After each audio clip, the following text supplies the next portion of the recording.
Hi viewers, welcome to our channel. ప్రస్తుతం మనతో పాటు సీనియర్ జర్నలిస్ట్ దాము బాలా సార్ వాడితో మాట్లాడదాం.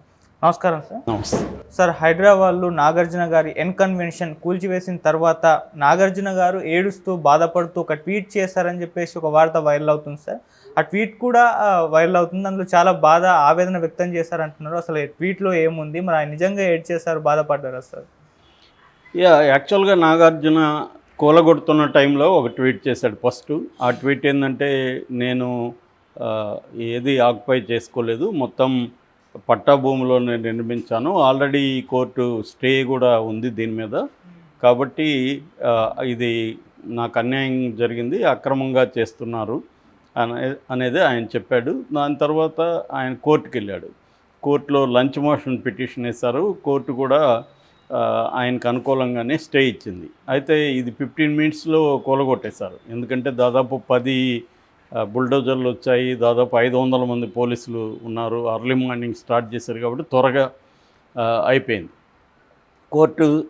కోర్టు స్టే ఇచ్చింది. అంటే ఫర్దర్గా హైడ్రా ఏదన్నా చర్యలు తీసుకోవడానికి ఇప్పుడు హైడ్రాకి ఇబ్బంది అనమాట. అయినప్పటికీ కూడా కూలగొట్టేశారు. సో కూలగొట్టిన ఇది ఒక్కసారిగా 2 తెలుగు రాష్ట్రాల్లో లేదా ప్రపంచవ్యాప్తంగా ఉన్న తెలుగు వాళ్ళలో సంచలనమైంది. ఎందుకంటే ఇదే కైండ్ ఆఫ్ డ్రామా బీఆర్ఎస్ ప్రభుత్వం వచ్చినప్పుడు కూడా 2016లో ఇదే మాదిరిగా జరిగింది. అప్పుడు కూడా అయ్యప్ప సొసైటీలో కొద్ది రోజులు డ్రామా జరిగింది, కూలగొట్టేస్తున్నారు, ఇంకా అక్రమ ఇవంతా కొట్టేస్తారు, ముఖ్యంగా సీమాంధ్రుల బిల్డింగ్స్ టార్గెట్ చేస్తున్నారు, ఇవన్నీ అప్పుడు కూడా ఇదే డ్రామా జరిగింది. కానీ ఆ తర్వాత ఏమీ జరగలేదు. అప్పుడు కూడా నాగార్జున కన్వెన్షన్ కూలగొట్టేస్తారని కూడా వార్తలు వచ్చాయి. కానీ ఆ తర్వాత ఇప్పటి వరకు కూడా ఏమీ జరగలేదు. సో ఇప్పుడు నిజంగానే రేవంత్ రెడ్డి ఆ పని చేస్తాడు. ఇప్పుడు కూడా కొన్ని రోజుల నుంచి వార్త వస్తుంది, కానీ ఎవరు కూడా రేవంత్ రెడ్డి ఆ పని చేయలే అనుకున్నారు. ఎందుకంటే రేవంత్ రెడ్డి కూడా సినిమా వాళ్ళకి దగ్గరగానే ఉంటాడు, తెలుగుదేశంలో ఉండొచ్చాడు. ఆయన తెలుగుదేశం అంటేనే సినిమా రంగం దగ్గరగా ఉంటారు. కాకపోతే నాగార్జున తెలుగుదేశంతో ఎప్పుడు లేడు, అతను కొంతవరకు జగన్తో ఉన్నాడు కాబట్టి అది కూడా యాంగిల్ ఉండొచ్చు.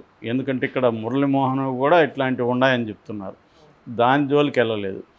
సో ఇప్పుడు ఈయన దీన్ని కూల్చారు. అయినప్పటికీ కూడా రేవంత్ రెడ్డి కక్ష కట్టుకొని చేశాడా ఇంకోటి పక్కన పెడితే, నాగార్జున కన్వెన్షన్ అనేది ఆక్యుపైడ్ అనేది అందరూ నమ్ముతున్నారు.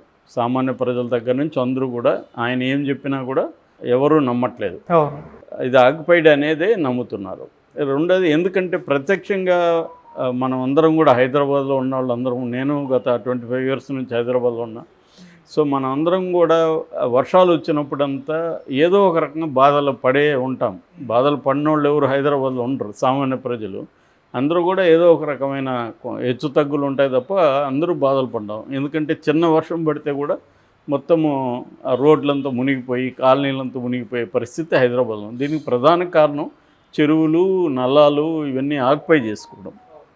దాదాపు ఒకప్పుడు 170కి పైన చిన్న పెద్ద చెరువులు హైదరాబాద్లో ఉండేవి. దాని తర్వాత ఒక 56 చెరువుల్ని గుర్తించింది నేషనల్ బోర్డ్స్. సో దాని తర్వాత ఆ చెరువులను కూడా ఇప్పుడు ఆక్యుపై చేసుకున్నారు. సో ఇప్పుడు ఆ 56 చెరువుల్ని గుర్తించిన వాటిని హైడ్రా తొలగించే కార్యక్రమంలో పడింది. సో ఇప్పుడు అయితే ఇక్కడ ఏంటంటే ప్రయారిటీ ఎవరికి, చాలా ఇప్పుడు 56 అంటే కొన్ని వందల మంది ఆక్యుపై చేసుకొని కట్టుంటారు. ఇందులో లిస్ట్ ఏంటి అవేవి ప్రకటించలే. మొత్తం లిస్ట్ ఏంటి, ఎవరెవరు ఆక్యుపై చేసుకున్నారు, ఇందులో మీ ప్రయారిటీస్ ఏంటి, ఇవేవి హైడ్రా చేయలేదు. సో ఇష్టం వచ్చినట్టుగా చేస్తున్నట్టుగా కనబడుతుంది. దీనికి ఒక మెథడ్ ఏం కనిపించలే. అంటే ఫస్ట్ ఈ ఏరియా నుంచి స్టార్ట్ చేస్తాం, ఈ ఏరియాకి వస్తాము, సో ఈ లిస్ట్ ఇది ఉంది, లేదా ఫస్ట్ ఇంత పెద్ద చెరువులను ఆక్యుపై చేసుకున్న వాళ్ళని ఫస్ట్ చేస్తాము, అట్లాంటి ఒక ప్రయారిటీ లిస్ట్ కానీ ఏమి కానీ ఒక క్లారిటీ కానీ ఏమీ లేదు. ర్యాండమ్గా ఇష్టం వచ్చినట్టుగా చేస్తున్నట్టుగా అయితే మనలాంటి వాళ్ళకి అనిపిస్తుంది. సో దీనివల్ల ఇప్పుడు నాగార్జున బాధితుడా అంటే ఆయన పాయింట్ ఆఫ్ వ్యూ నుంచి చూస్తే బాధితుడు కావచ్చు. ఎందుకంటే చాలా ఉన్నాయి, నాతోనే ఎందుకు మొదలుపెట్టాను. మేబీ రేవంత్ రెడ్డి ఒక సిగ్నల్ పంపదలుచుకున్నట్టు కూడా మనం అనుకోవచ్చు. అంటే నేను నాగార్జునదే వదలలేదంటే ఇంకెవరిది వదలను అనేది అర్థం చేసుకోండి అన్నట్టుగా నాగార్జునతో స్టార్ట్ చేస్తాడా అనేది ఒకటి. సో ఇంకొక ప్రతిపక్షాలు ఏం మాట్లాడుతున్నారంటే, అసలు ఇదంతా కూడా హైడ్రా కాదు, ఇది హై డ్రామా, ఇదంతా డైవర్షన్ పాలిటిక్స్, ఆయన రైతు రుణమాఫీలు ఇవి చేయలేదు, మిగతా హామీలు నెరవేర్చలేదు కాబట్టి దానికి మీద జనం దృష్టి మళ్ళర్చడానికి ఈ హైడ్రామా ఆడుతున్నాడు. ఇది ప్రతిపక్షాలను వేధించడానికి కోసమే.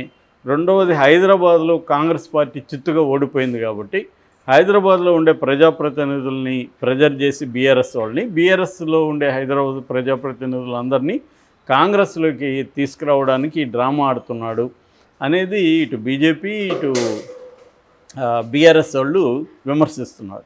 ఏదేమైనా కారణాలు పాలిటిక్స్లో భాగంగా ఫస్ట్ అయితే నాగార్జున దీనికి ఫేస్ చేయాల్సిన పరిస్థితి ఏర్పడింది. అయితే నాగార్జున అక్రమంగా చేశాడా లేదనేది మనం చెప్పలేం. రంగనాథ్ నిన్న మళ్ళీ స్టేట్మెంట్ ఇచ్చాడు. నాగార్జున ఇచ్చిన తర్వాత దీనికి అసలు ఏ రకమైన పర్మిషన్ లేవు, జీహెచ్ఎంసీ పర్మిషన్ లేదు, ఏ రకమైన పర్మిషన్ లేవు అని ఆయన ఇచ్చాడు. దానికి నాగార్జున మళ్ళీ కౌంటర్గా ఒక ట్వీట్ చేశాడు. ఎందుకంటే నాగార్జునకి ఏ కార్నర్ నుంచి కూడా సింపతి రాలేదు. చివరికి అభిమానులు కూడా ఎక్కడ ఒక వచ్చి ధర్నా చేయడమో లేకపోతే ఇంకోటి చేయడమో స్టేట్మెంట్ ఇవ్వడం కూడా చేయలేదు.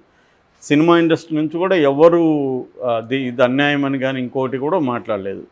అంటే క్లియర్గా నాగార్జున చెరువుని ఆక్యుపై చేసి కట్టుకున్నాడని ప్రజలందరూ నమ్ముతున్నారు. అక్రాస్ ద పార్టీస్ కావచ్చు, అందరు సెక్షన్స్ కావచ్చు. పొలిటికల్ పార్టీలు మాత్రమే డైరెక్ట్గా నాగార్జున ఖండించలేదు, కానీ ఓవరాల్గా హైడ్రామా అని ఇంకోటని మాట్లాడడం మొదలుపెట్టాయి.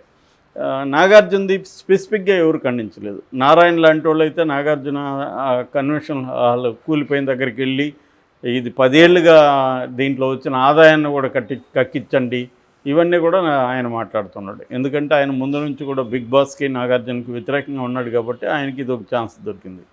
ఇలాగ నాగార్జున మీద అన్ని వైపుల నుంచి ఒక కార్నర్ రావడంతో నాగార్జున దాదాపు కన్నీళ్లు పెట్టుకున్నంత పనిచేశాడు. ఎందుకంటే నాగార్జున లైఫ్లో ఇంత నెగిటివిటీ అనేది ఎప్పుడు రాలేదు. మామూలుగా అతను అజాశత్రులాగా ఉంటాడు, ఎవరితో ఎనిమిటీ ఉండదు. అంటే అది నాగేశ్వరరావు దగ్గర నుంచి ఒక రకంగా వచ్చింది. ఆయన కూడా నాగేశ్వరరావు కూడా అంతే, పొలిటికల్గా కూడా ఆయన ఎవరి వైపు ఉండడం, ఒక కాంట్రవర్సీ చేయకుండా ఉండడం, ఆయన కెరీర్ ఏదో ఆయన చూసుకుంటూ వెళ్ళాడు. నాగార్జున కూడా అంతే, తన కెరీరు తన ఇది. జగన్తో కూడా ఆయనకు వ్యాపార సంబంధాలు ఉన్నాయి తప్ప రాజకీయంగా ఎప్పుడు జగన్ గెలిపించమనం ఇంకోటి ఆయన ఎప్పుడు అనలేదు. సో ఈ కాంటెక్స్ట్లో ఫస్ట్ టైం నాగార్జునకి ఈ స్థాయి నెగిటివిటీ రావడం, అది కూడా ఆయనకి వేరే వేల కోట్ల ఆస్తులు ఉన్నాయి, అనేక బిల్డింగ్లు అనేక చోట్ల ప్రాపర్టీస్ ఉన్నాయి. ఇది అందులో ఒక చిన్నది తప్ప ఇదేమీ మేజర్ కాదు ఆయనకి. అయినా కూడా ఆయనకి నెగిటివ్ అయితే వచ్చేసింది. సో దీంతో ఇప్పుడు ఆయన కన్నీళ్లు పెట్టుకొని ఒక పోస్టు పెట్టాడు. ఆ పోస్ట్ ఏంటంటే మామూలుగానే సెలబ్రిటీల విషయాలకు సంబంధించి స్పెక్యులేషను, దాన్ని ఎగ్జాగరేషన్ చేస్తారు ఎఫెక్ట్ కోసము.